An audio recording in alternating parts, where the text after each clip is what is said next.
Departure briefing ngayong Biyernes, March 8, 2024. Sa susunod na linggo, tutungo si Pangulong Ferdinand R. Marcos Jr. sa Germany para sa isang working visit at sa Czech Republic naman para sa isang state visit sa imbitasyon ni German Chancellor Olaf Scholz at Czech President Peter Pavel. Makikipagpulong si Pangulong Marcos sa mga leader ng Germany at Czech Republic at maging sa business communities doon. Bukod sa mga meeting na ito, magkakaroon din ng pagkakataon ng Pangulo na bisitahin ng Filipino communities sa dalawang bansa. Kasama natin ngayon si Department of Foreign Affairs Assistant Secretary Maria Elena Algabre ng Office of European Affairs para bigyan pa tayo ng detalye sa mga magiging aktibidad ng Pangulo. Good morning, Asik Algabre. Welcome po. Good morning. Maraming salamat sa iyo. At magandang umaga rin po sa mga friends natin sa DFA and Malacañang Press Corps. If I can just deliver a short remarks on the visit. It is indeed our pleasure from the Department of Foreign Affairs to brief you today on the upcoming visit of the President to Germany and to Czech Republic. President Ferdinand Marcos Jr. and First Lady Maria Luisa Araneta Marcos, upon the invitation of the German Chancellor Olaf Scholz and the Czech President Peter Pavel, will undertake a working visit to Germany on 12 to 13 March 2024 and a state visit to the Czech Republic on 14 to 15 March 2024. The President will meet with the head of state and heads of government in Germany and the Czech Republic.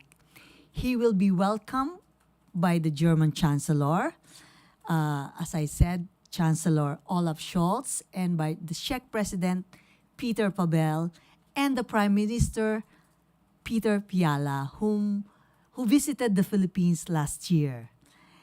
The President will also meet with the heads of the Czech Republic, with the other high officials of the Czech Republic, if I may correct myself. This is the heads of the Czech Parliament, the Senate President Miloš Vystrčil, and the President of the Chamber of Deputies, Markéta Pekarová-Adamová, or in short, the Speaker. The President's trip to the two Central European countries follows the visit to Manila of Czech Prime Minister Peter Fiala in April 2023 and the German Federal Foreign Minister Elena in January 2024.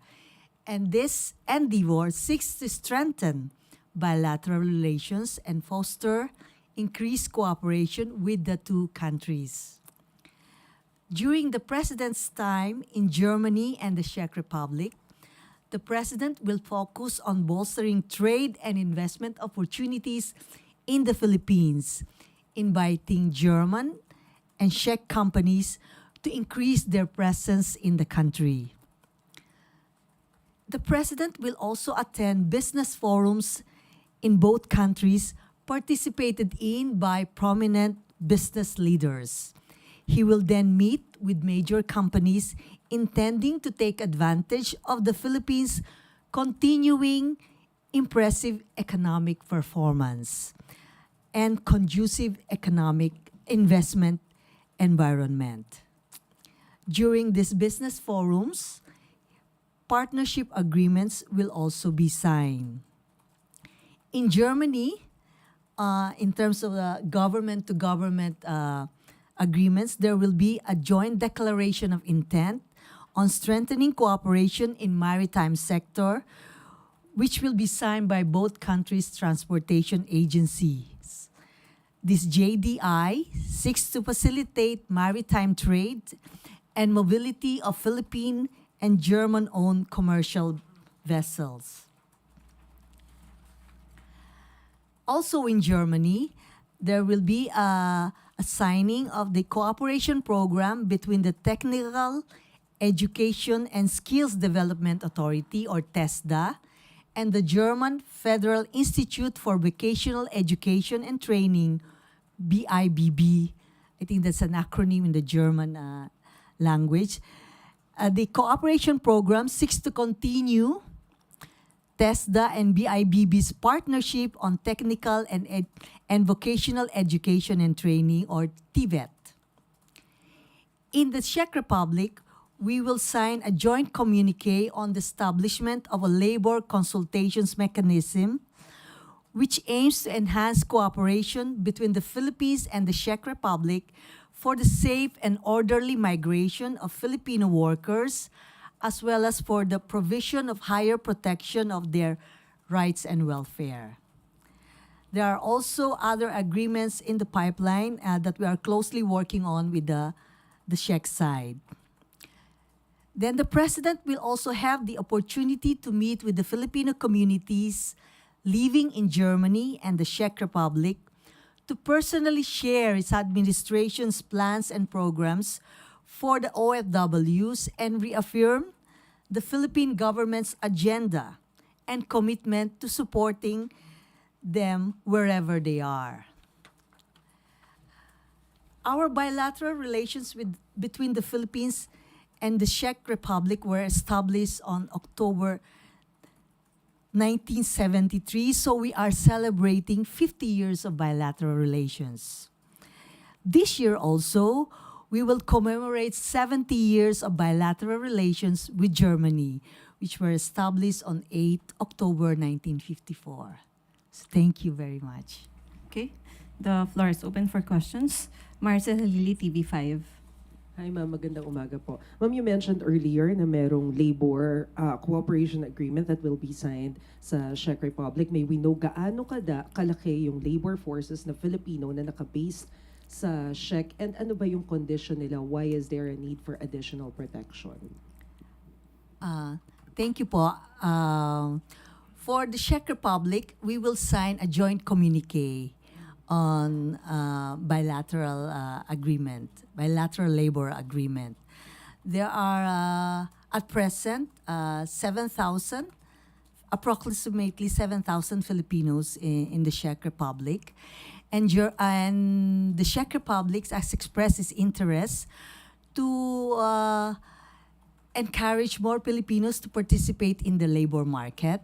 In fact, they have announced a yearly quota for Filipinos starting this May of 10,000 Filipinos who may enter the Czech Republic for work. And may we know what particular jobs will be available? This will be in different types of jobs, skilled and professional work.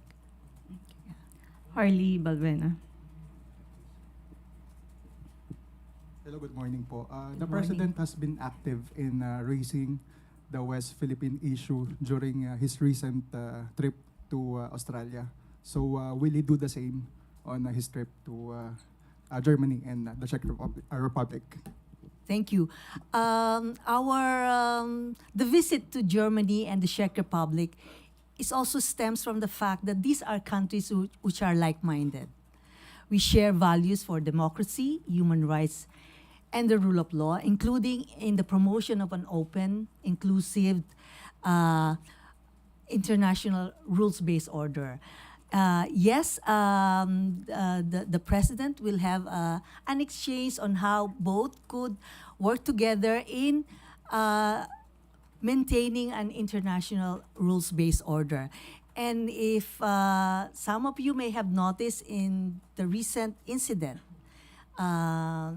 in the West Philippine Sea, the German ambassador and the Czech ambassador issued a statement of support for the Philippines and their concern in what's happening in the area. Okay. Thank you. Ivan Mayrina, GMA7. In relation to that, ma'am, do we expect also defense cooperation agreements to be signed during this visit? Thank you po. For Germany, we already have a defense cooperation agreement. It is primarily, it was signed in 1974, if I may, but it focused initially on training of our armed forces. So now we would like to convey our interest to expand the cooperation. With the Czech Republic, we're also exploring, discussing with them on how we can also expand cooperation in areas including on defense. Nabanggit nyo rin po magkakaroon ng agreement with related to the maritime sector between the Philippines and Germany. How is this expected to benefit the Filipino seafarers, especially those in European-owned vessels? Okay, maraming salamat po. On the agreement itself, this is more on the commercial side. So it's facilitating the movement of maritime trade. And you know very well that 1/3 of the seafarers around the world are Filipinos. And a robust shipping industry in the Philippines and in worldwide will be good for the employment of seafarers, Filipino seafarers. Maraming salamat. Marcela Lili. Mami, we know who will join the president on his trip to Germany and Czech Republic. For the trip for the visit to Germany and the Czech Republic, the president, aside from Madam, the First Lady, he will be joined by key cabinet officials. The Secretary of Foreign Affairs, Enrique Manalo, Secretary of Trade, Secretary Pascual, the Speaker of the House, and the Senate President. Yeah. And Secretary Chu Laurel, yeah. OIC Hans Kakdak of DMW, and PCO Secretary Garafil, yeah, to name a few. Alvin Baltasar, Radyo Pilipinas. Microphone. Hi, ma'am. Good morning po. Good morning Ma'am, po. how many business deals do we expect to be signed on the trip of the president? On the business deal, I would rather leave that to our colleague from the Department of Trade and Industry. And I would also rather would like to be surprised kasi we're also finalizing our arrangements on the business forum, on the business meeting. And as I said, let us be surprised after the visit on what we can announce to you. Oh, Jean Mangalus. Pleasantly surprised, I would say. Inquired.net. Hi, morning. Can you please ask what's happening, what's the situation in Czech Republic that demands such a high volume of Filipino workers? Okay, thank you. Well, the Filipino workers and everywhere, and whenever we talk, especially from our counterparts in Europe, they really appreciate the work ethic of our countrymen and their talent and skills. So that's one. So they do get a premium in terms of recruitment and benefits. And as far as Europe is concerned, Europe has a problem with its population. A lot of them have a shortage in their working population, and in some of them they have been a boom, say in the tourism industry, and they know our skills, even in our our hospitable nature and our very pleasant attitude at work. Lagi tayong nakangiti. So, particularly say in the tourism industry, they would like us to be there. But that's only for tourism. But as I said, there are also opportunities for our countrymen in other sectors, in other industry, because we were known for our skilled workforce. Yeah. Quick follow-up, is the 10K quota in effect now, or will it be sealed during the President's visit? They have already announced it. There is already a decision. Actually, starting January 2024, the quota is 5,000. And the Czech, they have announced that this will be increased beginning May to 10,000. Okay. Pia Gutierrez, ABS. For the Filipinos only. Ma'am, the president has been receiving much criticism over the frequency of his foreign visits. Particularly, itong visit na to will happen just a few days after he returned from two separate visits to Australia. Ma'am, can you talk to the Filipino people and tell them in a nutshell what is what does the Philippines stand to gain from these two particular trips? Okay. Thank you. The President international engagements is, of course, in support of his development agenda, security, economic, that will redound to the benefits of our countrymen. And for Germany and the Czech Republic, the visit will focus, as we have said earlier, in strengthening partnership with like-minded countries in Europe, especially the promotion of a rules-based international order. We will also wish to expand economic cooperation with Germany to explore other avenues of cooperation, and the same with the Czech Republic. For both, we will enhance labor cooperation. You know very well that we have an agreement with Germany on health workers that has been in place, the Triple Win program. And now we are in discussions with them on the entry also of our Filipino countrymen in other professions and skilled work. And we mentioned earlier the one with the Czech Republic.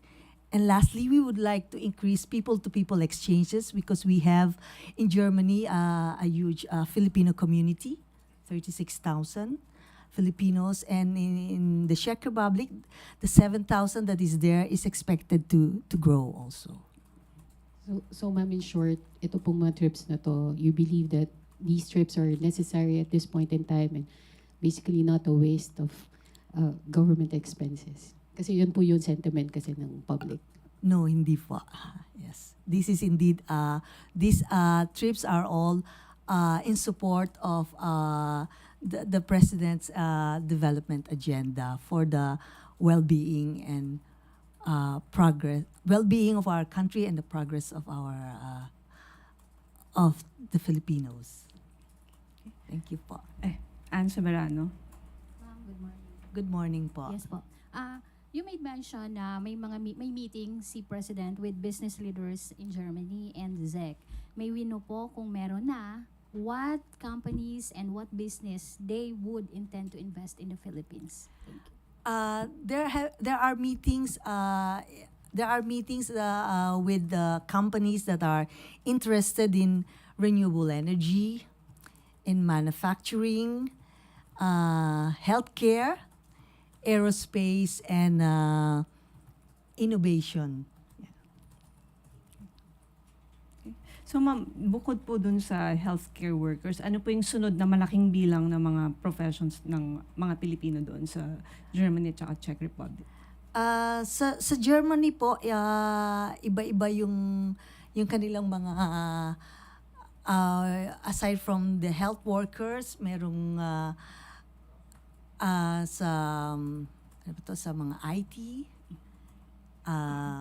sa manufacturing also. And of course, we have those who have made Germany their home. Nagpunta doon, they met their family there. They've built their family there. Some are students also. Okay. So, okay na po tayo? Malacañang Press Corps? Okay. So, yan po ang nakalatag na trabaho ni na Pangulong Marcos at ng Philippine Delegation sa Germany at Czech Republic sa susunod na linggo. Maraming salamat, Malacañang Press Corps, at Happy International Women's Day sa lahat ng wonderful women dito. Thank you, ma'am.